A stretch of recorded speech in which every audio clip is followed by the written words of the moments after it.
host, Chris Patrick.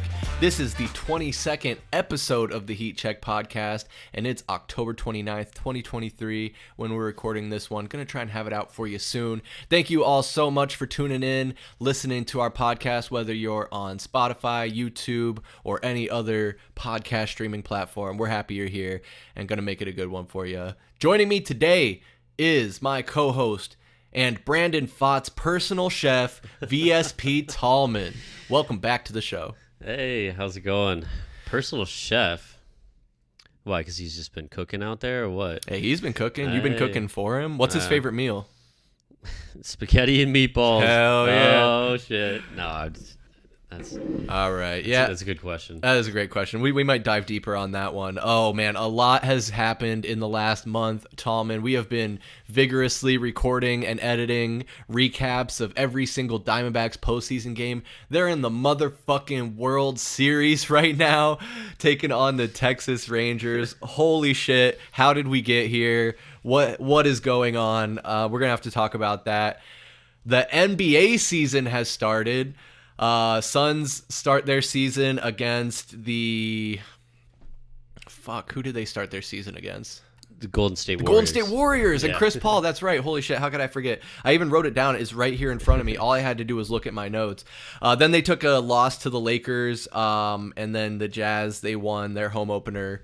It was the Suns' home opener beating the Jazz. Anyway, there's some things I got to talk about there because our big three, as you call them, Booker, Beal, and Durant, haven't played together yet this regular season. I know it's only 3 games in, but I have some feelings on it, so we'll talk about it. And then Arizona Cardinals news. Kyler Murray back at practice this past week.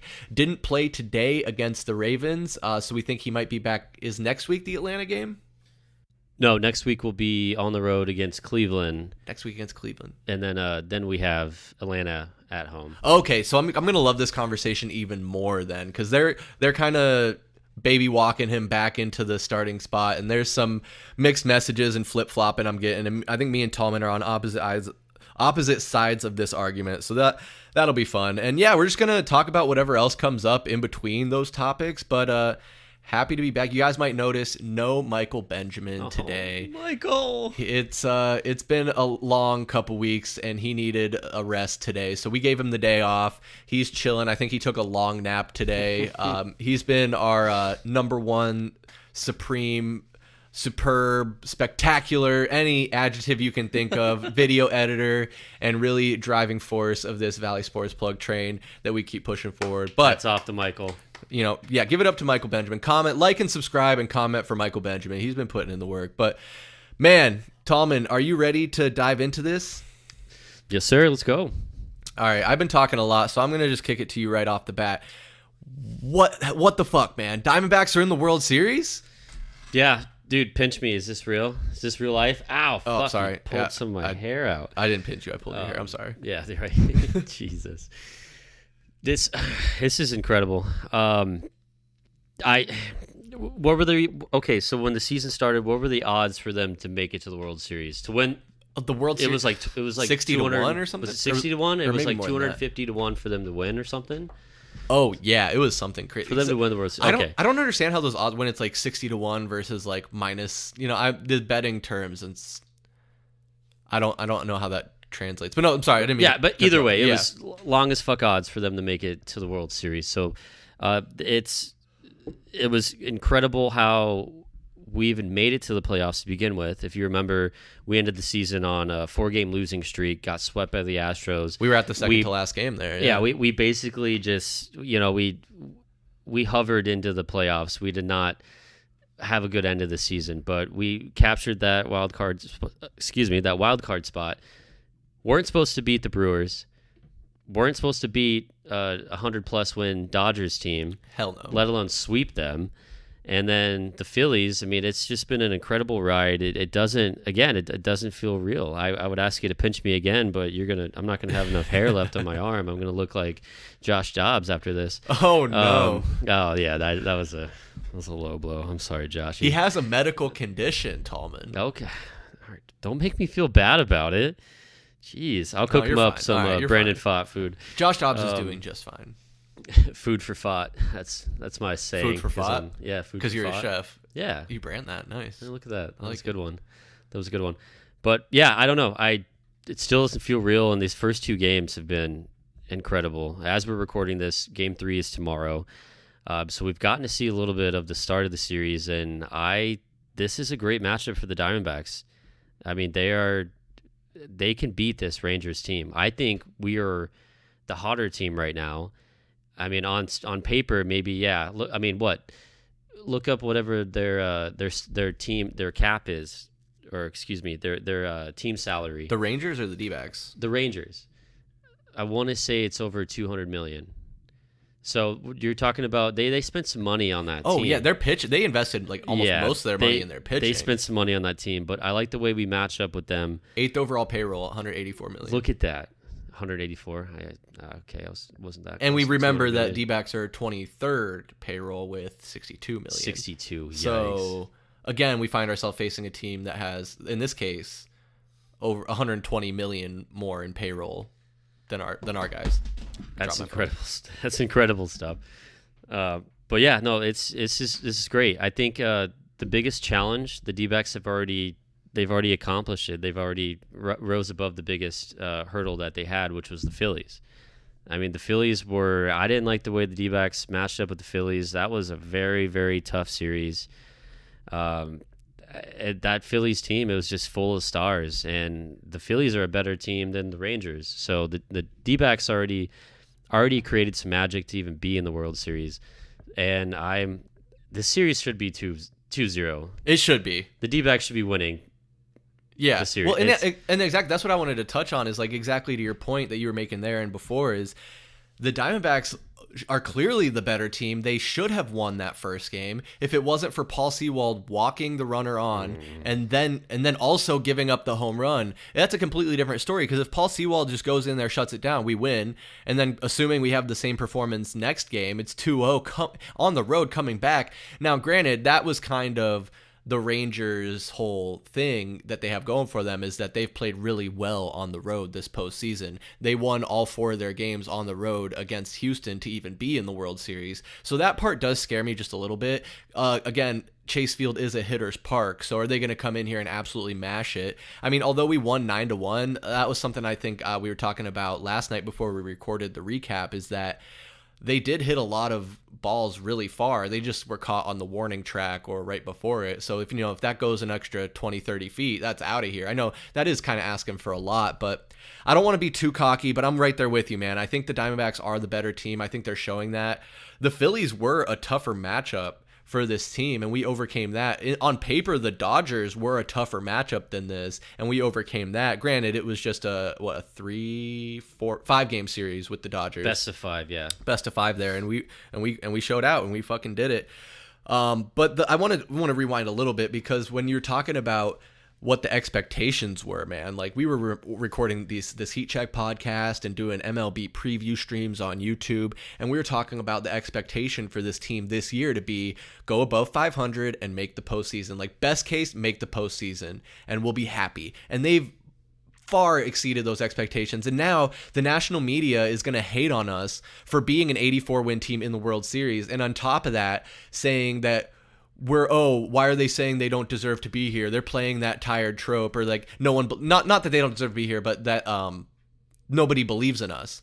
Cause like honestly, man, like I'm not saying I didn't believe in the Diamondbacks. I didn't believe they'd make the World Series. If you asked me even a month ago when we started the postseason run, do you think the Diamondbacks will go through this postseason and make it to the World Series? Absolutely. What Diamondbacks fan would have honestly looked you in the face and said, yeah, I think they're going to do it? Not a single one.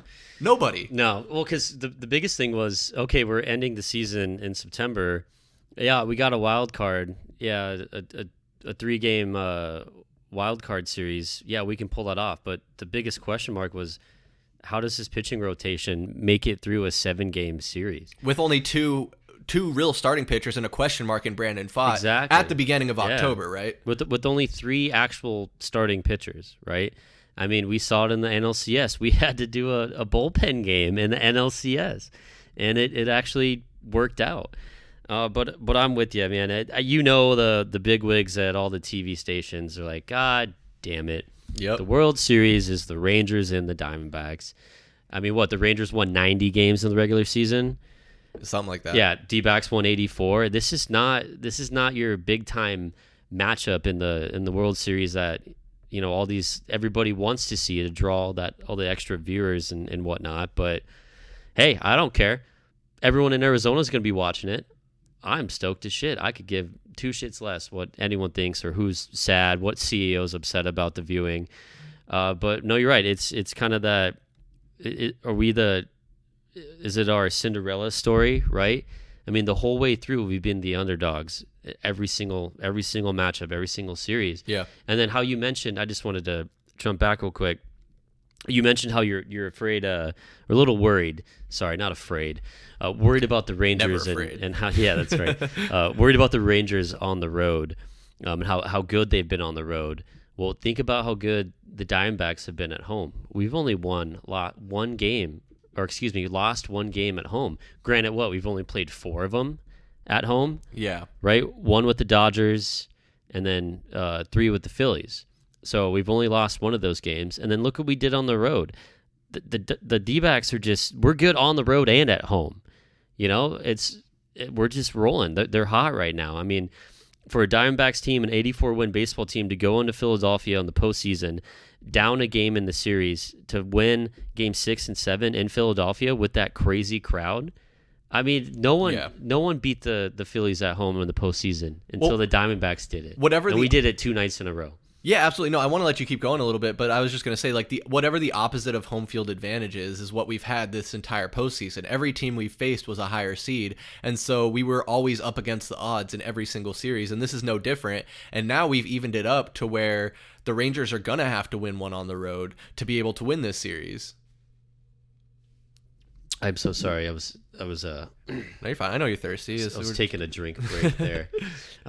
But yeah, no, the Rangers, they're going to have to. I mean, because what was it? It was in the ALDS, or no, excuse me, ALCS, right? Houston beat them? No, the Rangers beat Houston on the road, and they went up 2-0, and then they came back, and Houston won 2 games on the road. So they were all crazy over there in that other championship series. But yeah, the Rangers, they're going to have to win one. And then if you look at, props to the fans, man, look at just kind of how Chase Field has just, I don't know. I mean, just going to that one game in the NLCS, Game 5, it felt like a different environment, different atmosphere. The people we were alive, man. It was the loudest I've ever heard, the most people I've ever seen in that huge, huge stadium. But it's, we've really transformed the fans. You guys have transformed that stadium into incredible home field advantage for this Diamondbacks team. And yeah, only 1 loss at home. I think the Rangers are going to have a tough time. And we know how the D-backs play at Chase Field. We know how some of our best pitchers pitch at Chase Field. So it's going to be tough. It's going to be tough for that Rangers team. And we got 3 in a row at home. And what's great is I could see them winning all 3 of those. And it could be hey, we're going to close you guys out 4-1, and we don't even have to go back to Texas. So that would be ideal. That would be in a perfect world. That's exactly what I want to see happen. Yeah, but I'm not going to sell the Rangers short. They're a good team. I just think the D-backs, we match well with them, right? Our bullpen's a lot better than theirs. They have a little more firepower on offense, but I think some of our starting pitchers are a little better than theirs. We match good. We're not totally out. What was it? We're not totally outnumbered on the offense like we were at the Phillies, but we'll give them some props. They got some good players on the team. Corey Seager's a beast. Your boy Ardolis Garcia is also a beast. I mean, the guy, he's already set, I think, a postseason record for RBIs before he even stepped in a box in a World Series game. So he's setting some records, man. That's a good team. They're a good team. And what about that 21-year-old kid, just turned 21 in August, Evan Carter, batting 3rd in their rotation? He's had an absolute tear on the postseason. I mean, just in the limited appearances he had in the regular season, he had a 306 average with 5 home runs and 12 RBIs. Postseason so far, he's picking up right where he left off. He's had 15 hits, 8 doubles. 6 RBIs. So he's killing it for them, and he got on base a couple times. He's gotten a hit in each of the games we've played him so far. Looks like he's got at least a 5-game hitting streak going on. I mean, that kid's really good. So to your point there, like they do have some pieces. Josh Young isn't bad. Nathaniel Lowe hasn't been great this postseason for them, but they have 2 really good catchers that can hit also in Mitch Garver and Jonah Heim. Jonah Heim, another pretty young guy, I think. What is he? 28. Okay, so not super young, but everyone's got to start somewhere. Yeah, right. But we also have a rookie like that, right? Like Corbin Carroll was a rookie this season, and he is the best player on our team right now. And he was a little bit quiet in the Phillies series there in the middle stretch, but he showed up when it mattered, and he's honestly the reason we closed out that Game 7, man. Like him and Brandon Pfaadt start. And I do want to talk a little bit about Brandon Pfaadt, because I just feel like he's almost maybe a legend in the making, because he is so young and has more room to grow from here. And I don't think you can use the argument that teams haven't been able to scout him or figure him out yet. There's enough tape and the knowledge of Brandon Pfaadt. He's so far in his last couple of starts, man, I've been so impressed with the placement of his pitches, the velocity he's having. It's like, I think we were talking about this a little bit last night too. You almost want to elevate Merrill Kelly to being our premier ace. And I'm tempted to say Brandon Pfaadt's our second best starting pitcher right now, just because of the funk Zach Gallen's been in. I mean, he's lost his last 3 starts, gets banged up, doesn't have very much velocity on his pitches, and honestly, his command hasn't really been where we need it to be. I just think Brandon Pfaadt, man, has been so impressive, and if you can say it's lightning in a bottle, it's just could just be a good run, and he cools down when we start next season, but. Are you optimistic for the prospect of Brandon Pfaadt being another ace we can add to this team going forward for the next 2-3 years with this group of guys we got? Oh, big time, man. I mean, do you even think about it? Us making the wild card, because this is a young team. You mentioned Carroll, let alone Gabriel Moreno, which is he's going to be one of the best catchers in baseball in the next 4 or 5 years, guarantee it. And then you look at Perdomo, you look at Alec Thomas. I mean, we got some young dudes. They're all 23 years old, man. We got some young dudes that are contributing in a big way on a big stage. But for Pfaadt, he's a rookie as well, like you said. What I was saying was we were coming into this wild card series against the Brewers, and the Brewers were a hot team. Don't forget that. Yeah. And we're all sitting there like, hey, I don't know if we're gonna win the wild card, but this is gonna be a great learning experience for this young team. And then look at what they're doing now. They're learning so much and they're winning. We're in the World Series. So this is some incredible experience that Brandon Pfaadt's going to have. And it was crazy. Every single start he had, it was like, this is the biggest start of his career. Oh, and then his next start comes up. Oh, now this is the biggest start of his career. Oh, Game 7 of the NLCS against the Phillies in Philadelphia. This is now the biggest start of his career. So it's just the way that he's grown and he's rose up to every single occasion. The kid's a stud, man, and this is going to carry over. I mean, think about it. Going into the offseason, he's going to have all the confidence in the world, regardless of how this World Series goes, because this season's already a win for the Diamondbacks. Obviously, it's so close. You can taste it. It's so sweet. You want it. You want the prize. You do. It's right there. It's right there for the taking. So you want them to win the World Series, but it's a win no matter what. But Brandon Pfaadt, he's going to be a big piece going forward because, I mean, just look at it. He's getting so much valuable experience, and his confidence has to be through the roof. There's no doubt about it. But Merrill Kelly, man, Merrill Kelly's been an absolute killer. I mean, him and Pfaadt have just really, really shined in the start of this Kelly in the start of the World Series, and then last series, Pfaadt and Kelly have really been incredible. But your boy Gallen, I mean, you can't get rid of the guy that's been so solid for you during the regular season. I don't know if he's just gassed, man. I don't know what it is, but I mean, his fastball has just been, people have just been jumping on it. They've been jumping on it. And I don't know, he doesn't have the command and the swing and miss rate, really. It seems like he's getting a lot of hard hit balls off him. Yeah. And it's kind of the opposite with Pfaadt. Like, Pfaadt had that issue during the beginning of the season where he was getting he was getting absolutely smashed. But then he really came into form where the kid's throwing some gas, man. And he's really grown into his secondary pitches as well. Yep. Where he throws a nasty changeup. He can get you on that curveball when you least expect it. and he's really grown into form, and he's not relying on that fastball, which was the killer for him.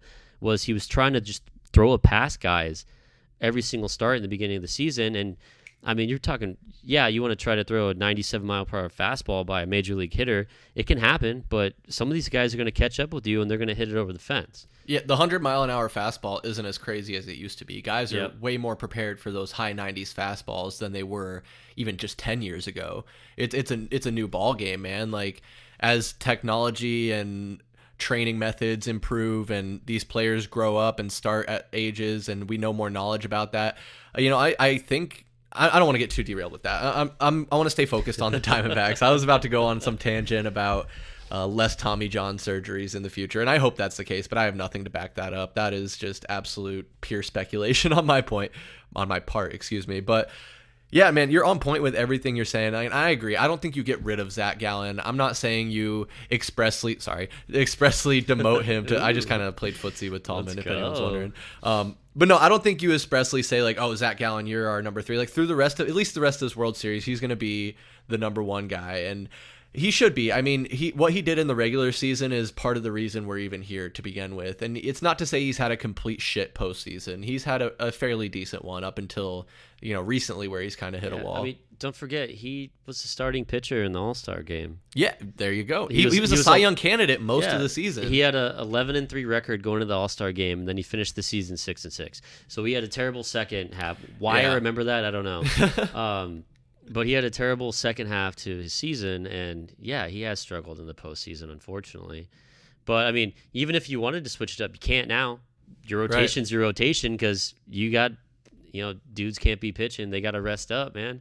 So it is what it is this year. Well, and just consider that contrast, though, because it's like everything's coming together like it needs to, where when Zach Gallen's not doing as good, you have other guys coming and picking up the slack, where Merrill Kelly is just 100% on point. Brandon Pfaadt is right up there with him, just about, pitching his fucking ass off, and you kind of have this 3-man rotation. And then even our bullpen, man, when you have the bullpen game and you have Mantiply, Sal Frank, Thompson, all those guys doing their job, even though it's only 1 or 1 1/4 innings or whatever, 1 1/3 innings, excuse me, they're doing their job when they're called upon and getting it done. I mean, Andrew Salfrank didn't come up to the major league roster from AAA until September, the early September, I think. So he only got about a month with this team, and he's been an absolute stud out of the bullpen, man. And Sewald, I remember you and I had just finished a round of golf, and the D-backs were playing the first game after we had traded for Sewald, and he got the save opportunity,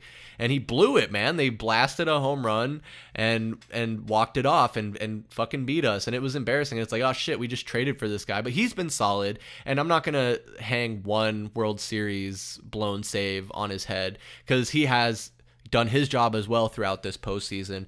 I just think it's funny how we were with guys like Brandon Pfaadt just a couple months ago, 3 months ago, whatever. We were saying, I don't want to see Brandon Pfaadt in the major league level for the rest of the season. They need to send him down to AAA. He needs to get right, and then next year maybe he can come up and be a starting pitcher in this rotation. And it was just this revolving door, and we were like, damn, Hazen, why didn't you trade for a pitcher at the deadline? Oh, you got Tommy Pham and Jace Peterson, and Jace Peterson's been absolute dog shit and garbage, and he is on this postseason roster. He's on this World Season roster, but no, go ahead. No, I was just gonna say. So at the trade deadline, the D-backs trade for Jace Peterson.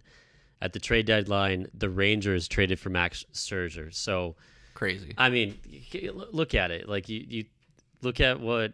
That just plays into their payroll as well. But sorry, you said Jace Peterson, and I was like, this is what the move we did. Granted, we did add Sewald, but you got the Rangers over here trading for one of the better veteran pitchers in the league. Yeah, well, and we got Tommy Pham, who was a major catalyst in that Game 2 win with going 4 for 4. I did think it was really cool because there was a lot of criticism. People were criticizing Torrey, like, how could you take Tommy Pham out from getting an opportunity to be only the 3rd player ever or the 4th player ever to have 5 hits in a World Series game? I think he would have been the 4th. He would have been the 4th. Yeah, and he came out on Instagram, I think, and set the record straight, if you will, and said that he asked Torrey to put in Jace Peterson for him so he could get get a bat in the World Series, an at bat in the World Series. Oh, really? I did not see that. Yeah. Okay. Yeah. I texted you and Mike that this morning, but yeah. God, I gotta pay more attention. Yeah, to my phone. man. This is these are how your Valley Sports Plug hosts stay in touch with one another. They ignore text messages. Oh Jesus. Oh, I see. Fam asked Tori to put in Jace. Oh. Yeah, so it's like a really good feel good story because obviously we had that game in the bag at that point. I mean, at least yeah. Barring anything catastrophic. Yeah. I mean, I asked Tori, can Jace hit for me? I wanted my dog to get his first World Series at bat. Stop this narrative, please. What I do? Respect, Let's dude. go. Yeah, that makes me love Tommy Pham even more. Like, dude, on top Tommy of Pham's the man. So you know, Seawald Pham. Guess you got to take a Jace Peterson just to fill out that utility slot. We don't really have much going on at third base. Emmanuel Rivera's kind of been a stud lately as far as getting hits when we need him. His clutch level in the show is probably like 85 or something like that. Is it really? I don't know. I'm making okay, it you're up. just making it up. I was going to say for a while he was as lost as his mustache. Oh, man. But his chains are on point, man. He had so much ice last night. Ice, baby. Dun, dun, dun, dun, dun. Crazy. But yeah, man, this Diamondbacks team, they have just exceeded every expectation, every goal we had set for them. So even if the Rangers win this World Series, this season is a success, and more than a success. Like, I can't even think of the word right now to describe this season because they've just it's incredible. It's unreal. Like, I am it's just still in breathtaking. shock. Like, it really is. Looking at like the social media and just going on ESPN, and like the only baseball game being played right now is Diamondbacks Rangers. They are the last two teams standing out of what, 32 teams in the MLB? 30. I can never keep track because it's like all the leagues are real Football's close. 32. Basketball 30, baseball 30, hockey 30. Right? Hockey's 30. Nobody cares about hockey. Aha. I'm sorry. Maybe we'll cover hockey someday. We always talk about it. The Coyotes aren't off to a horrible start to their season, but not doing too great. Anyway, yeah, Diamondbacks, man. I love it. I'm really excited to see what happens. Game 3 is going to be on Monday. Sorry, there's 32 teams in the hockey. 32 league. teams in hockey. Yeah, Okay, because remember they added the Kraken and the Golden Knights. Yeah, there you go. There you go. That didn't feel right when I said that. But yeah, just one last thought though on the D-backs. No, yeah, go for it. The season is an absolute success. I mean, you overcame every single obstacle. You outperformed every expectation that was set to you, and then you can even though in the middle of the World Series, Game 3 coming up, you can turn on ESPN, and they're still talking about the Dallas Cowboys. They're still talking about LeBron James and the Lakers. Where is the love for Arizona sports, my dude? Where is this? Look at this absolute Cinderella story of a team. The underdogs outperforming everybody, beating the superstar Dodgers, the superstar Phillies, getting to the World Series. This is an incredible, incredible performance by a team that's payroll is only $70 million. So total success, whether we lift the trophy or not. But then it makes you thinking. What happens in the offseason? You have an incredible young core. You're doing something right. You got a great manager, right? So are you going to spend a little bit of money? Who are you going to bring in? I mean, look at this group. They're a connected team. They're a dangerous team, right? Yeah. The words of Torey Lovello. So what can you add to this team if you spend a little bit of cash? You could definitely upgrade third base. Coming right the top of my mind, what jumps out at me is third base. You got zero production out of your third base position absolutely all season. Yeah. So, I mean, you got to spend some money. This small market bullshit. I mean, come on. We're one of the biggest cities, metropolitan areas in the entire country. We're top 5, top 6. Yeah. Right? How is there's no market for this guy to spend more than $100 million on payroll? Makes no sense. And then think about what happened now. I mean, dude, I just went to a sports clothing store here in Queen Creek, Just Sports. All the Diamondback shit is sold out. I mean, hell yeah, look, this city is rallying around this team, right? Like you stirred the pot. You got people all excited about this baseball team. What do you think attendance is going to be like next season? What are our expectations going to be like next season? Like you got to go out there. You got to invest in this baseball team. You got to put some guys in there around this young core that you did a very good job at creating and lining up, but I think it's time to go all in. I don't disagree whatsoever, and they should have money to do that because throughout this entire postseason, all they've been doing is raking in the cash. I know they've had fewer home games, but I'm pretty sure they do some type of split where they get some of the profits from the road games right, as yeah. well. So they should be making money throughout this postseason. But besides that point, like what you said is absolutely 100% true. It is that we are kind of a small market based off the fan base because of being a transplant city, and we've had that conversation a million times. But there's one thing that I know about people that transplant here is that when the local teams are doing well, they hop on the bandwagon right away. And so it might be unfortunate. You can bitch about it if you want, but if you put together a high quality sports team that performs and is in the playoffs and being successful, the fans here in Arizona will root for them, and they'll show up and they'll buy merchandise and they'll be on board. Look at what the Suns are doing. They've been here the longest and they're absolutely fucking killing it. And yeah, during those dog days when we were going to games getting $8 bleacher seats and yelling at Eric Bledsoe, it was cheap and the Suns weren't doing so great and their payroll wasn't crazy and nobody wanted to be here. But now that they're successful and one of the premier teams in the league, shit's hard to get into. The tickets are expensive. Everyone's a Suns fan, and people are hopping on. Yeah, it's going to be tough to touch a cheap, good value ticket in Footprint Center this year.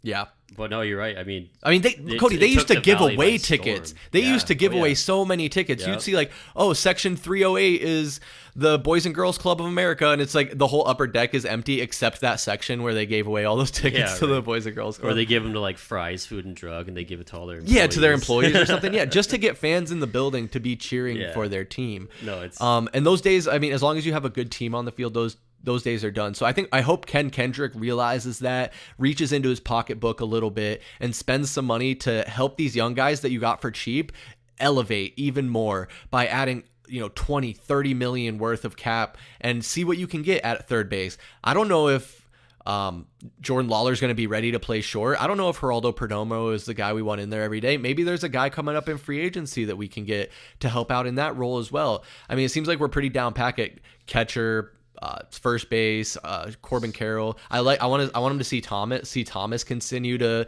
take strides. Lourdes Gurriel, I think he'll still be here. He's been pretty solid for us. Ketel Marte is just a cornerstone at this point at second. So yeah, third base is the biggest one. Maybe get another starting pitcher to help us out. Oh, starting pitcher. Continue to build out the bullpen, and this team is just going to keep rolling. Yeah, and then Perdomo, I mean, that dude's he's coming to form this postseason. Oh yeah. I mean, that's like if you're a Jordan Lawler I just said fam. If you're a Jordan Lawler fan or you're Jordan Lawler, you're like, shit. You don't want to sit here and see Perdomo doing so good. Yeah. I mean, the guy, he's lethal in that 9 spot in that lineup, dude. I mean, his bunt, his sack bunts. I mean, the guy just pulls hits on a 2-strike count out of nowhere. The dude gets on base. So I think he's solidified himself. And I'm sitting here like, damn, I feel like Perdomo's only 23 years old. Yeah, man. he's young too. Like, yeah, it's wild. And he was an all-star. Yep. He was an all-star. Don't forget that. So we're pretty good at shortstop. And then you forget, just like it's easy to forget about defensive ability in the MLB, but he's a stud defensive shortstop as well. Yeah, he's not bad. He doesn't have a lot of errors, right? So I think we're good there. Third base is what jumps out, starting pitching, because last time I remembered, a starting pitching rotation is 5 pitchers, not 3. So we definitely got some work to do there. Yep. Don't want to see too many bullpen games happening in June and July. You hope that you have a nice 5-man rotation you can rely on at that point. So, yeah, the offseason is going to be huge, but I don't want to put anything too far ahead of ourselves. We still have 5 potential games to play in this World Series, and make sure you're following us on social media so you can watch our recaps of every single game, get our take and what the keys in that game were. Also, you get to see some highlights mixed in there as well. But Tallman, I want to keep this rolling along here in this 22nd episode of the Heat Check podcast. So what do you say we talk about the Phoenix Suns? Let's do it. Hell yeah. All right, let's go. I mean, they're starting their season kind of not quite how we expected in some ways. Old three. The big 3. Devin Booker is not that I old. know, but average out their ages. Between the 3 of them? Yeah, they'd be like 30. Yeah, they wouldn't be that bad. I don't know. But yeah, they're off to an interesting start. They're 2-1 on the season, so that's good. Trending in a positive direction there. But so far, our big 3, or old 3, as Tallman has dubbed them, have not yet taken the court together to play a regular season basketball game. We did get to see them a little bit in the postseason, having some first and second quarter action together. But yeah, Bradley Beal has been out with lower back tightness. He's injured. Devin Booker played the season opener against the Warriors, but then missed the next 2 games with a foot injury. So Michael Benjamin would tell you that it's not a great start for the Book Ones, the shoes that Devin Booker, his first signature shoe. Don't know if there's a correlation there, but definitely something to keep an eye on. It is a little interesting, not to go on a tangent about the shoes, but that he did try and make them be a more casual basketball hybrid, where it's something you could wear out on a night at the club, or you could wear it on the basketball court. And club. yeah, he honestly, I think if I'm remembering correctly, he did say he kind of wanted him to have kind of like a skate shoe look to him too. And if you look at them, they really do. They have like a real flat bottom to them. Kind of, you just look up a picture of them. You've seen them. Yeah, I don't we've know shown them before. I can't remember what they look like.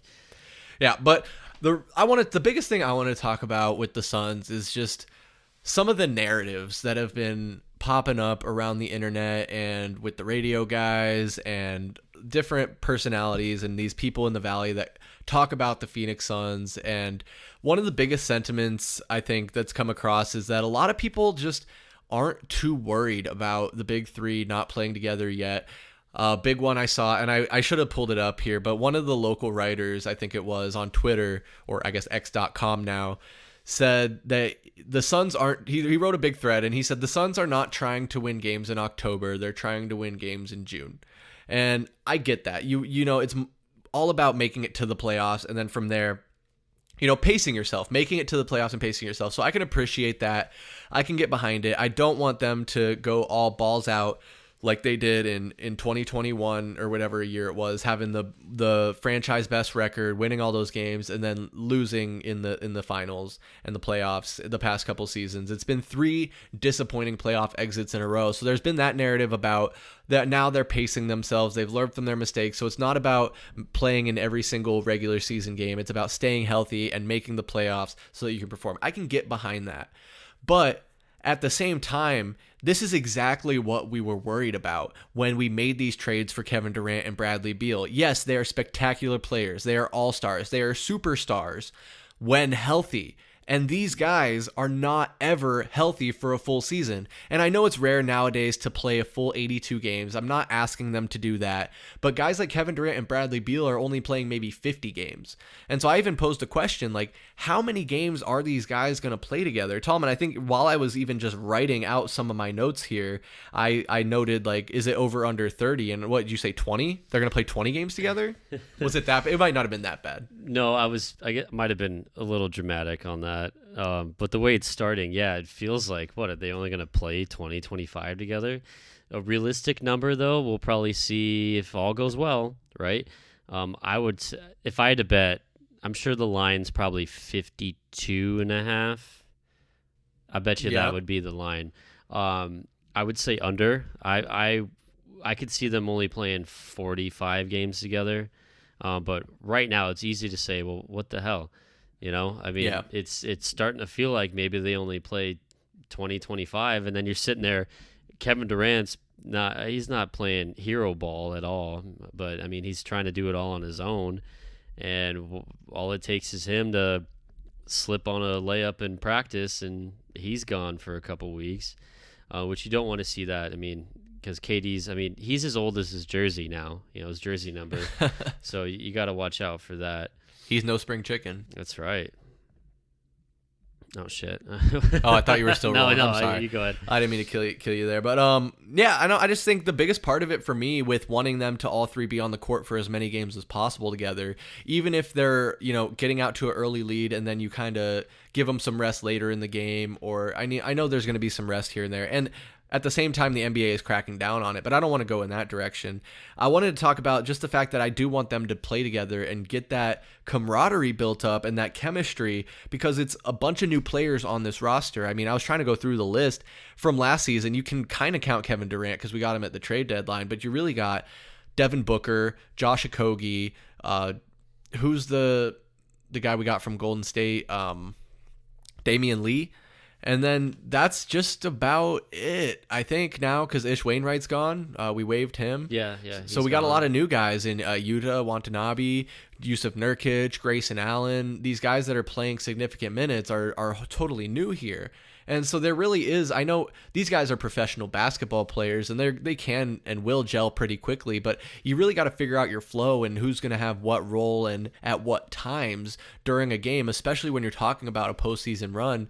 And it just worries me that if these guys are only playing 30, 35 games together, are they going to be ready to know who's in charge and who's going to do what in what spot once we get to the postseason? Because there's only so many situations you can find themselves in. And I mean, in a perfect world, right, when these three guys are all on the court together, we're going to win every game by 10 to 20 points or more. You would think, like on paper, that's the thought, right? But it's not a guarantee because there are some tough opponents out there. I mean, we saw the Milwaukee Bucks start their season in the East with their new duo, if you will, I guess, in Giannis and Damian Lillard. And they did absolutely incredible, and they're off to a hot start. And in the West, we got beat by the Lakers. You know, we know what Anthony Davis can do when he's healthy. That's another guy where he's not going to play a full 82. LeBron at his advanced age, and it's incredible that he's still doing what he's still doing. But there's teams out there that are going to challenge us, and then we'll have those different situations to get the looks of who's going to do what in what spot. But I think it's very naive to say, oh, they're not worried about games in October, November. They just have to be worried about games in June. Well, you know, you start building towards that in these early months because there's going to become a lull in the middle of the season where guys are banged up. What I'm really saying is you don't want them to be banged up in the beginning of the season or the middle. You don't ever want them to be banged up, but ideally, in a realistic world, it's going to happen mid-season. And I can't get behind the thought of being okay with them not being on the court to start the season. Yeah, no, I'm totally with you, and it's so easy because the comment that you're saying, they're not worried about winning games in October. About they're only worried about the playoffs, pretty much. And it's so easy for a team of this caliber with the expectations that they have with the star players that they have. It's so easy to say, well, the regular season doesn't matter. The regular season doesn't matter at all. Like, they're a shoe-in for a playoff spot, and it's kind of like, let's just sim the regular season, fast forward, and let's get to the playoffs, right? Because I mean, this team's going to win 60 games at least. You would think, right? Yeah. They're gonna find some type of playoff spot. So it's easy to say that, but at the same time, it's like, well, it's kind of not the case anymore. Like you mentioned, all the new faces, the new coaching staff. I mean, this is a whole new journey for this team. It's like they got to figure out how they're going to be successful together, right? It's not just, hey, let me go, and it's like in Madden where you turn the salary cap off and you go into the offseason and you sign every single free agent that's on the market, and you have this stacked ass team. It's not like that. They're not just going to gel all the way together. Like, this is a whole new journey. Like, this regular season does matter, and then how the whole question with load management, all the stuff they're trying to do to make sure all the superstar players play, and then the age limit, was it 35? Or no, it's years of experience. I don't remember exactly what it is, where you don't have to play in back-to-backs if you meet the certain criteria. But this team needs it. They need all the time they can get together on the court. Like, I'm with you on that, because they, you still have to figure out who does what. There's no true point guard, right? And it's easy to sit here and say, well, the one guy that's going to have to sacrifice is going to be Bradley Beal, because number one's Book, number two's Durant, and Beal's going to be the number three guy. So he's the one that's going to have to sacrifice. He's going to have to be more of a facilitator, but we have yet to see him yet on the court and play together in an actual regular season meaningful basketball game. And then it also, the age thing, the injury history with Beal is definitely worrisome. And then he's sitting here out not playing on the bench because of a back injury. I mean, you ever hurt your back before? That's something that can kind of be a roller coaster. It can flare up, and so that's kind of scary as well. A guy with a back injury. So I'm with you, man. Every minute matters, and like I said before, I hope you would see them at least play 50 games together as a trio. Yeah, no, and you're right because back injuries are very fickle and something to take seriously. So I'm not saying you throw Beal out there injured. I'm not saying his injury isn't severe enough to warrant sitting out. Same with Booker's foot injury. They could be completely valid injuries. I'm just saying it's supremely disappointing that we're already in this situation at the beginning of the season, not even early in the season, Tallman. The very beginning of the season. To start the season. Just not what I think any of us expected. And like I said, they played preseason basketball together. We saw all three of them on the court, and they did really well. Scored over 40 points in the first quarter. Bro, imagine if they could play even 50 games together. Even 50 games together. I hope that's the case. It's still possible. I'm not saying it's not possible. I hope that's the case. But again, KD is going to he might take some back-to-backs off, especially depending on the matchup. I fully expect them to evaluate that, especially as our bench settles in. I mean, at least that's one silver lining, right? Whereas these guys are sitting out. Grayson Allen's getting extended minutes. You're having to go a little bit deeper into the bench. Guys that might not be in the rotation if the other two were healthy. So they get some experience and they can build the chemistry within themselves. But it's the stars that we're going to rely on because, like, let's be honest, if in a perfect world, we make it to the playoffs, we're starting our very first playoff game and all three guys are healthy, what percentage of the scoring do you think those three guys are going to own? Oh man, a very large 90 chunk plus of that. percent, right? Yeah, like, it's got to be. I'd say probably a cool 80%. Oh, at least. I mean, your Nurkic, is going to get some looks. Those guys are going to be on the bench, so there's going to be some guys like Allen who are scoring. Okogie has shown that he's been able to keep improving over his season he had last season, and he can get on the board, or what am I trying to say? He can score points. He can get to the rim. I had like three different put it in the hoop. In the hoop. He could put the ball in the basket in the hoop. Yeah, I had like three different ideas for how I could say score a basket, and none of them came out. He can get on the board. He can show up on the score sheet. Yeah, and he can get fined for flopping too. Did you see Okogie got fined for flopping? $5,000 fine. Oh yeah. my lord! They're handing those out this season. So no. Maybe that's why Booker Chris is kind Paul of nursing his out. foot, because he's like trying to figure out how to not flop. I will say, like, I mean, everyone knows Mike and I play basketball. It's been a little bit for me. I was out with an injury for a while, and then I've been out with laziness a little bit lately. You've been out with Saturday night. Yeah. That's a different conversation for another day. Shout out Michael Benjamin, but. I've embellished contact before. It's something that can kind of become instinctive if you let it. So I've tried to become better at that. Where there's one part of it though where I don't really consider it flopping. Where it's like if you are like, say you're going up for a layup and there's some contact on the body, you just kind of carry your momentum through. And I usually typically like end up going to the ground and sliding. And I'm not trying to flop or like embellish, but it's just kind of like my natural momentum carrying me to a comfortable position. And I think that might be kind of something that gets lost in translation. And I think that'd be an interesting conversation for Mike and I to have on Pass the Outlet live stream to kind of break down some of these new changes that have come into the rules. So we'll talk, Mike. We'll talk. But yeah, so anyway, getting off track, talking about Josh Okogie and his fine, and floppiness. Devin Booker probably getting some fines. At the end of the day, I just want to see these guys play together, and it's early in the season, and the Suns are going to do great, and I'm not even really worried about them at all. But Tallman, is there anything else you want to say about the Suns? Yeah, I guess, I don't know. You said you're not worried about them. I'm a little worried about kind of how it started, mostly the Beal part. But then again, it's, like you already mentioned, these guys aren't going to play 82 games. They're not, and it doesn't matter how much the league whines and complains about it. I mean, these guys they're with it. They're trying to get to the postseason, and that's just what it is. Is the season too long? Maybe. Who knows? I don't know. No, I will never entertain that. No, you'll never entertain I'll that? never entertain it's too long? All right, okay, all right. Well, I mean, it gets... Well, all right, total side note. Well, how was regular season basketball when every finals was LeBron James and the Golden State Warriors?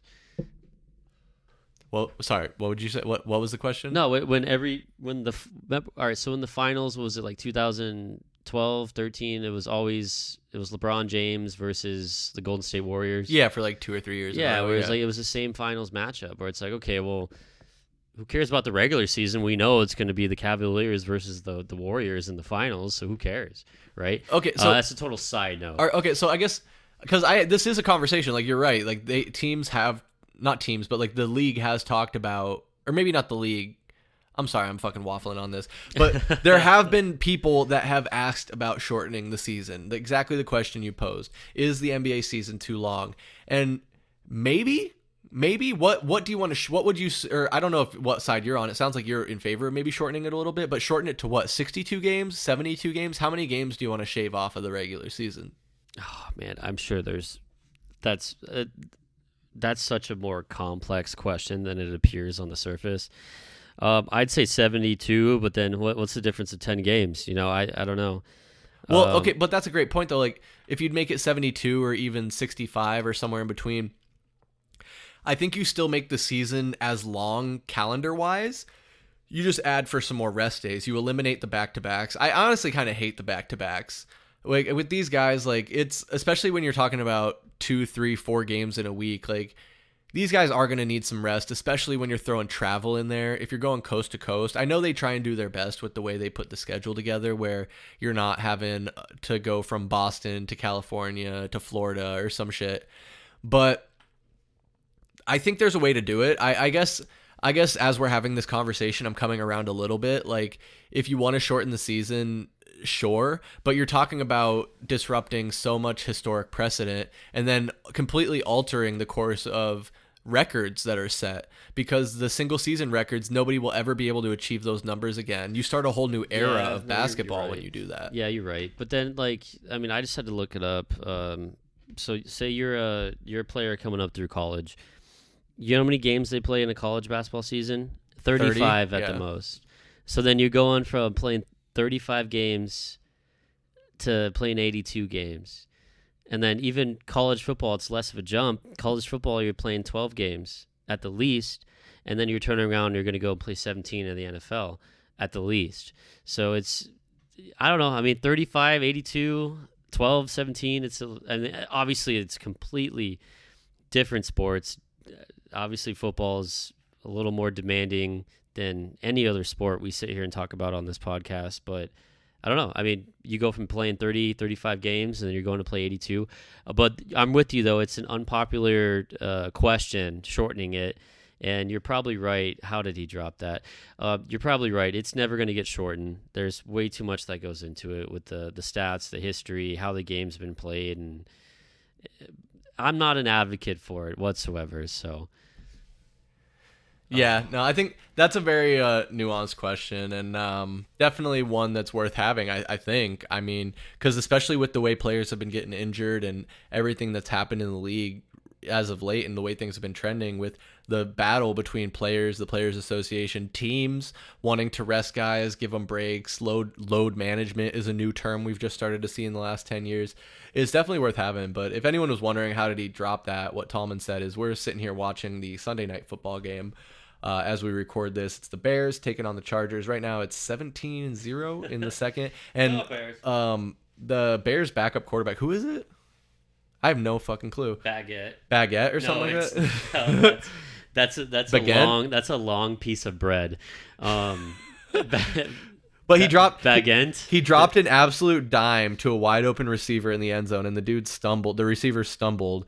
And didn't, and he almost caught it on his ass, and it bounced off his chest, incomplete.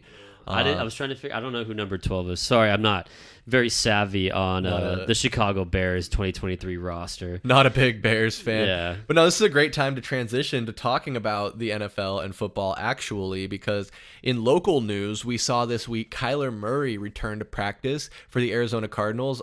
In addition to that, receiving a full clean bill of health designation. He wasn't on the injury report, right? That's what it was. Yeah, he was not on full the participant, report. Yep. nothing, no problem with him at all. So speculation grew very quickly. Will he play in the game Sunday against the Baltimore Ravens? And the answer to that question ultimately was no. We got to see Joshua Dobbs once again, or like I like to say, the quarterback stylings of Joshua Dobbs. The quarterback stylings of Joshua Dobbs. He's an interesting quarterback. He's not bad, but he's not good. It's weird. Josh Dobbs is a weird guy. He can use his feet. He can run. So he's kind of a perfect complement to Kyler Murray to have as a backup. Someone who can probably be on the scout team once Kyler Murray's fully healthy and kind of simulate what these scrambling quarterbacks can do in addition to being a pocket presence, because he does have a decent arm on him. He's not always the most accurate, but I'm not here to talk about Joshua Dobbs. We're talking about Kyler motherfucking Murray, ready to go, but not against the Baltimore Ravens. And then is he going to come back next week? I think he should. Tallman doesn't think he should. Tallman thinks he should take another week and not come back to the Atlanta Falcons, use up his full period of time that he's allotted when he's reactivated from the injury reserve before he has to actually suit up and perform, right? Something like that. Yeah, that's pretty close. But come on. What's the point of seeing Kyler come back right away? I mean, this is a 1-7 football team now. What's the point? Yeah. Yeah. So really, what it is, give the guy as much time off as he can get. I mean, he just tore the shit out of his knee, right? So, my feeling is he's going to take that full 3 weeks coming off the PUP list, and why not? Give him as much time, and then you still have 7 games left, right? No, you have 8 games left. 1, 2, 3, 4, 5, 6, 7, 8. You still have 8 games left if Kyler comes back and plays against the Falcons at home on November 12th. I mean, 8 games is a huge sample size. I mean, that gives you more than enough time to figure out, is Kyler Murray your franchise quarterback moving forward? Can he figure out how to play football coming back from that injury? How does he work in this Jonathan Gannon system? That's going to give you all the answers you're looking for. And if he turns out to be your guy, perfect. If he doesn't, maybe you showcase him a little bit and you dish him out in the offseason. But bringing him back for the Ravens, no, there's no way he's coming back for the Ravens. But what's your excuse for that though? Why? Because he's not ready? Because of the playbook? Because he doesn't know the playbook? Because that's been one of the big narratives that has been coming out, is like there's been like this fucking dichotomy where it's like, oh, Kyler Murray, you want to get this good sample size, like 8 games, sure, that's a good sample size, but is 9-10 games a little bit better? And he's had all this time to rehab. He's been working out every single day. And then people try and carry his water and say, oh, well, he needs time to learn the playbook. He has to learn the playbook. It's a new offense. Well, Joshua Dobbs had 6 fucking days to do that before he made his first start, and he hasn't been doing great, but he hasn't been doing terrible either. We're 1-7, Cody. We're 1-7. That's my reasoning. We're 1-7. But okay. I can use that too. I can use that as my reasoning too. No, I want you to go here, but I could use that as my reasoning too. Whereas we're 1-7. What do you have to lose? If you already think you're going to lose the game, win or lose, are you worried you will win games and then you won't get the draft position? Is it more of a chess match? Am I thinking too deeply about this? Yeah. Well, no, I wouldn't say you can never think too deeply about something that you're interested in, right? Right. Young brothers, absolutely. Young crunk brothers. Mm-hmm.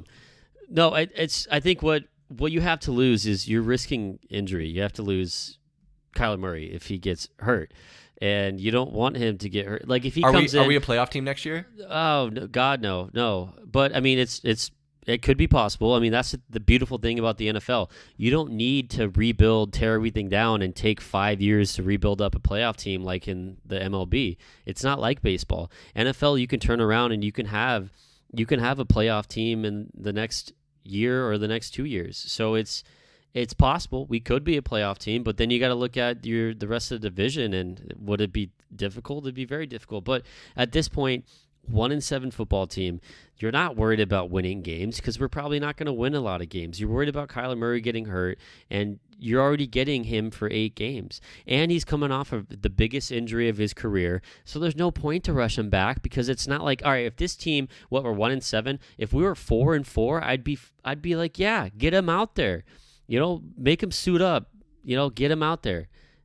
So yeah, that would be a different. If we're actually here we're building something, we're surviving with Dobbs at quarterback, and we have a chance to actually make a push. At this point, there's no reason.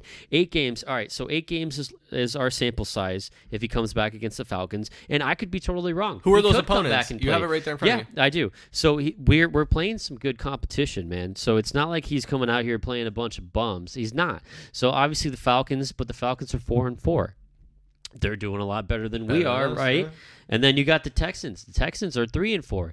they're doing a lot better than we are, Lost right? to the Panthers today. Yeah, well, they did. Yeah, that was rough. But they're a 3-3 team going into the Sunday this week. Then we got division games. We're playing the Rams. We're playing Seattle. We're playing the 49ers. So he gets to go up against that 49ers defense. He also gets to go up against the Steelers defense, which they're a great defense. That's going to be a challenge for him, and it's going to be great to see how he responds to that Steelers defense and even the 49ers defense. I mean, also we're going to play the NFC best, the Eagles, man. I mean, you got 3 division games. You got 2 really tough defenses. You're playing one of the best teams in football, the Eagles. The only easy one you're going to get is the Bears, but the Bears have a better record than you right now. Yeah, they're starting Baguette right now, but I'm sure come December 24th, Christmas Eve, I'm sure Mr. Justin Fields will be back. But that's a solid sample size. It's good competition, and I don't see the reason why he needs to rush back against the Browns. If you look up the stats on the Browns have to be a top 5, top 6 defense right now in the NFL. That's a good defense. Their offense sucks because Deshaun Watson can't get massages anymore, and you got P.J. Walker starting. Yeah, that offense is going to struggle because Deshaun Watson's not playing, and he's not Texas Deshaun Watson anymore.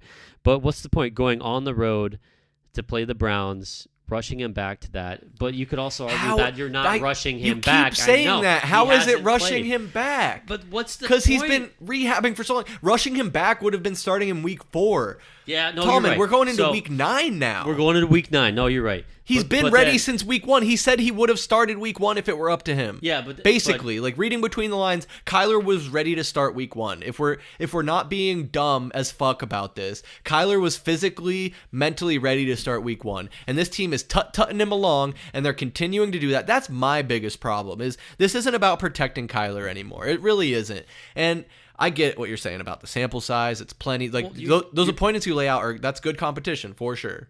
You're protecting your investment right now. So if it's not going to make a difference if he comes back and starts week 9 or week 10, what's the point? Give him a little extra time.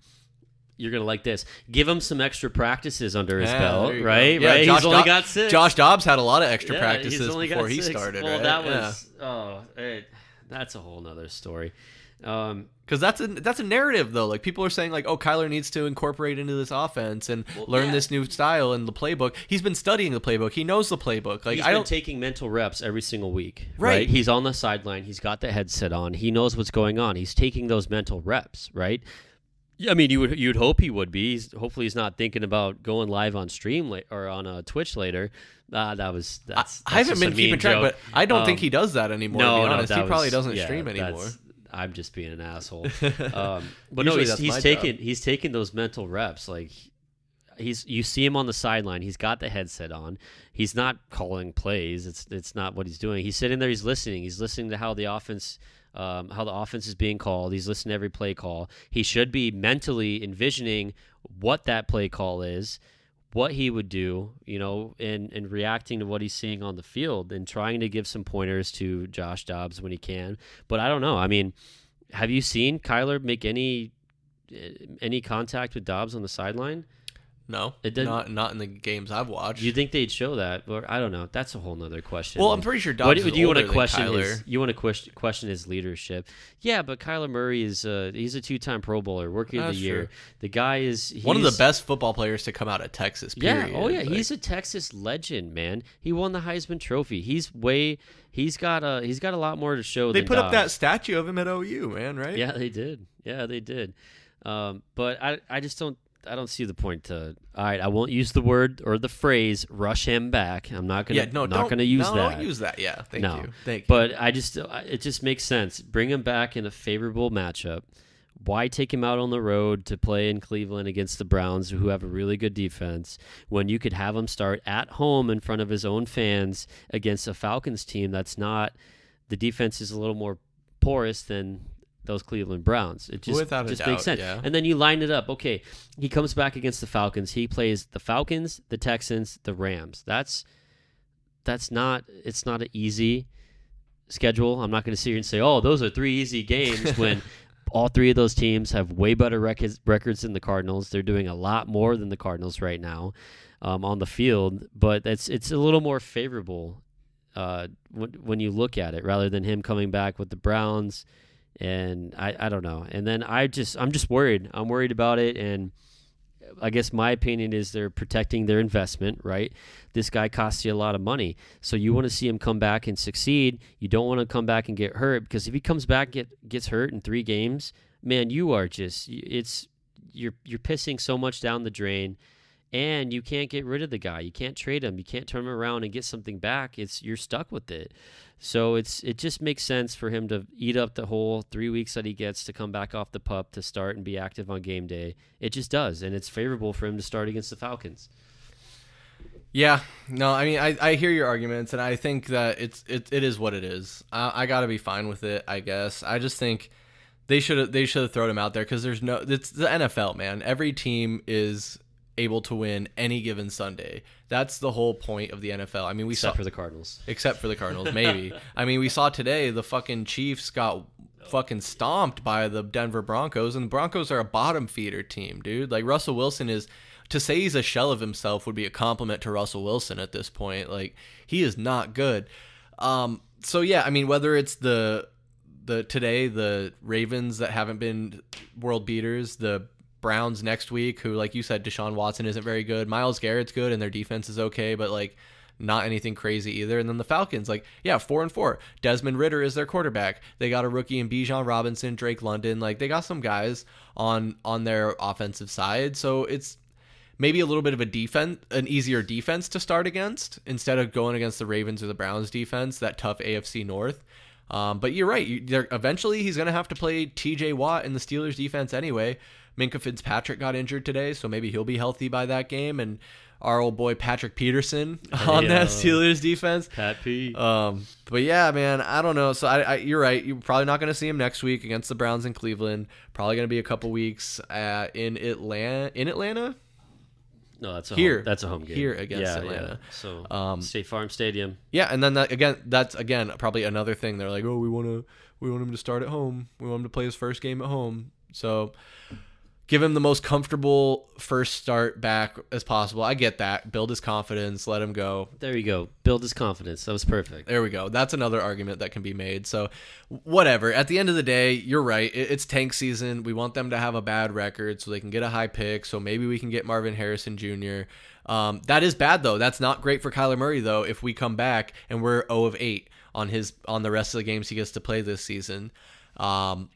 I know there's a lot of factors that go into that. Maybe he plays great on offense and then the defense just starts choking. But honestly, the defense has been keeping us in games up until this point with the way they've been playing. So if you add Kyler Murray in and he really brings this offense into form, then you're talking about a team that's competitive, and what is that good for? And then maybe you do wish you brought him back 2 games early if this team... I'm not going to say this team's going to go 8-0 when Kyler comes back. Like, I'm not saying that at all, but... Wouldn't that be nice, though? Wouldn't that be something? Ain't that something? We got KD.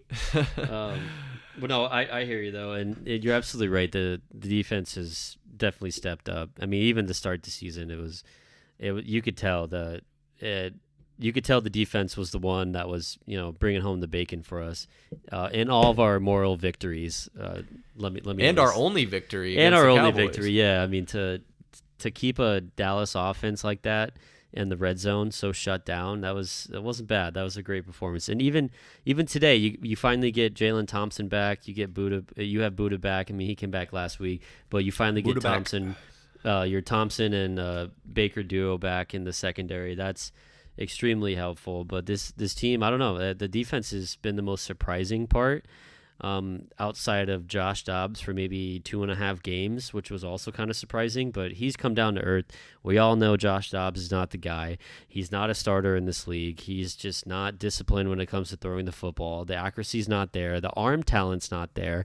The only thing the guy can do is he can scramble for a first down when you need it. I'll give him that. The dude can run, he can scramble, and he can get it done on the ground. But throwing the football, he's not the guy. But I'm with you, though. When Kyler comes back, you don't want to see him fall flat on his face, because that's going to be bad for everybody. You want to see him come back, have some decent, some average success. You don't want to lose that high draft pick. pick. You want to get Marvin Harrison. I say Marvin Harrison. It's Marvin Harrison, right? Marvin Harrison Jr. Oh, yep. There you go. I almost said Marvin Harris. You want to still see them get that high draft pick. You want to see the Texans do bad, so that their first pick is high. But you also want Kyler to be good so that, hey, you have some good momentum going into the next season. The guy can still play football. He can trust his knee. He can still be mobile. And then on the other side, if you decide he's not your guy, then you can flip him, turn him, and trade him to another team. Because no one's trading for Kyler Murray if he comes back and goes 0-8. It's just not happening. That's a great point. Then you got to figure out, okay, what are we doing wrong? How can we make this better? How can we win games with Kyler Murray at quarterback? So I guess we're gonna have to wait and see, but it's probably going to be that Falcons game that we finally get to see it. Yeah, I think you're right. The way just everything's been trending and the rumblings and how it's just how things broke down. I think you're right. It's going to be the Atlanta Falcons game, and we'll see what happens. Like we said, a lot of different ways that could go, a lot of different things to consider and narratives built into that. But at the end of the day, I do want to see Kyler Murray succeed. I want him to stay on this Cardinals team and be our franchise quarterback and be that leader and prove that he's grown up and grown into this role and what he's been here to do and what he's getting paid to do. Because don't forget, starting next year, he's going to be taking up a lion's share of our salary cap space. And he's got to prove that he's worthy of that by making those incredible plays, staying healthy, and winning us football games, more importantly than anything else. But Tallman, man, I can't believe that we have been doing this now for almost 2 years, this Valley Sports It's Plug been fun. podcast. It's been a lot of fun. Man, we're winding down. It's been taxing lately, to say the least, with all these recaps we've been doing for the Diamondbacks, the Cardinals. A beautiful complaint to have, though. Exactly. It's taxing in a good way, in the best way possible. I absolutely love it. I have absolutely been just wild about this Diamondbacks run. Just crazy. Like, it's surreal. Like, we talked about it for 30 plus minutes to start this podcast, but the Diamondbacks, what they're doing is just capturing the hearts of everybody in the Valley, and probably like we had when we were kids in 2001 watching that team win the World Series. Like, that really, like, that team cemented me as a fan. Like, going to those games, I loved Matt Williams. I loved Luis Gonzalez, Randy Johnson. Like, that team was incredible. So now this team with Corbin Carroll and Zach Gallen and Gabriel Moreno and Ketel Marte, like, this is the new generation's team. And if they can pull off this World Series team, that will just cement it. This World Series win, that will just cement it even more. And I can't go on and on enough about the Diamondbacks. But Tallman, is there anything else you want to say about the Diamondbacks or any Valley Sports? So I mean, you're absolutely right. It's with that 2001 team stole everyone's heart. Yeah. And then you're sitting there and you're talking about a franchise that was only 4 years old, the quickest expansion team to ever have a championship in any major sports league in the United States. I mean, that's some good stuff right there. And they stole the state of Arizona's heart, man. Everyone became a fan of that. And you kind of felt like they were, they weren't the talk of the town. I mean, we had some good Cardinals teams. You saw a 9-7 Cardinals team go all the way to the Super Bowl in 2009. And we had some good playoff teams as well as the Cardinals in 2015. You saw some Phoenix Suns teams make it to the Western Conference Finals. Then you've sseen some. So they've kind of been like the little brother out of the main sports leagues. And then you could sit here before... or I don't know, throw it 3 months ago. You go, hey, who's going to win a championship next? The Cardinals, the Suns, or the D-backs? The Suns. You would say the Suns, right? And then everybody would. You would be stupid not to say it would be the Suns. And then now we're sitting here, we're 1-1 in the World Series, going on Game 3. The Diamondbacks have not skipped a beat. And right now, I'd say the Diamondbacks are going to be the next team to win a championship. It's incredible. This is a great time to be an Arizona sports fan. And if you think about it, this is exactly what Arizona sports fans need. This is what this town needs right now. It has been a blessing for us, an unexpected blessing for us. So I couldn't be more happy, and I can't wait to watch that game 3, and I can't wait to go to Game 5 and see what that atmosphere is going to be like. Chase Field, oh man, we're going to blow the roof off. That's going to be a lot of fun. And hey, it's still set up to where we could win this in 5. We could. We could. It's possible. I hope so. So I can watch that World Series victory with my own two eyes. There would be nothing more beautiful than that. But like I said, incredible time to be an Arizona sports fan. Man, I'm envious that you're going to that Game 5, and I'm going to be even more envious if they have a chance to clinch the World Series win and do so. Wouldn't that be awesome? Oh, man, that would be absolutely incredible. I think most people are expecting this series, to go 6 or 7. But, man. What's your prediction? My prediction? Yeah. Diamondbacks in 6. That's what I was leaning towards. D-backs in 6. D-backs in 6, and that sucks because that means they'll close it out in Texas again. But that's good. That'd be almost perfect though, because that's been the whole narrative of this team in this postseason is having to win on the road, having to win series on the road, and just getting the job done by any means necessary. I mean, going back to Philadelphia down 3-2 was just a monumental task, and we didn't even talk about the Philadelphia series, and I don't think we need to go back and rehash all of that because we did plenty of that on the recaps. Yeah, it's over and done with. Yeah, but man, Torey Lovullo said we weren't going to come all the way across the country and get our ass kicked.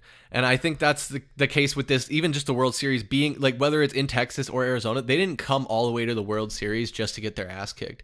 They know what's out there about them. Nobody is giving this team any respect. Even though we're in the World Series, even though we beat some of the best teams in baseball to get here, we are not getting any motherfucking respect because these people didn't watch a single Diamondbacks game this entire season. And based off what they're saying, they clearly didn't watch much of the postseason either. This team's got that fucking dog in them. And sorry for anyone listening with their children right now, but man, I am just so fucking hyped for this team right now. And again, I'm so jealous that you're going to get to go to that Game 5 and hopefully witness that clinch. Yeah, I'm stoked. It's going to be fun.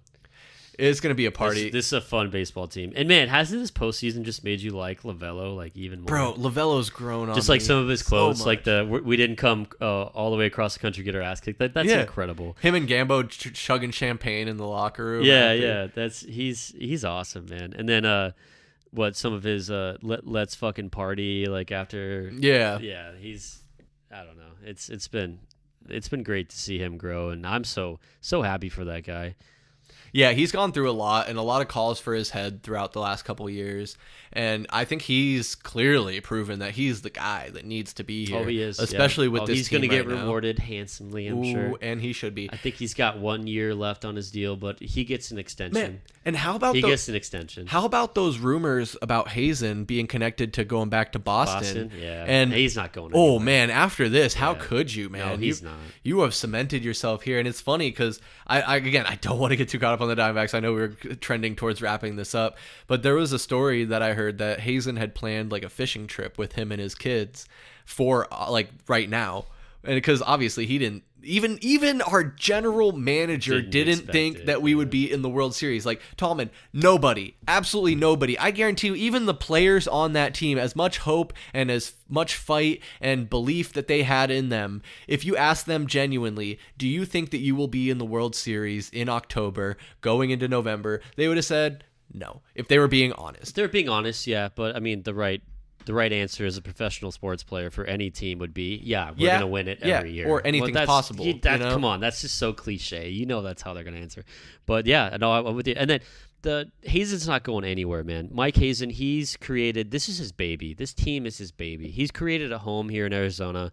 If you guys don't know about the very, very sad, unfortunate loss of Mike Hazen's wife, she did get very sick and she did end up passing away a couple of years ago. But this guy, he's created a home here, and he's been through everything with this team, with this coaching staff, with all the players with all the people in the front office. This is his home. I don't see him going anywhere. How do you build something so great like this?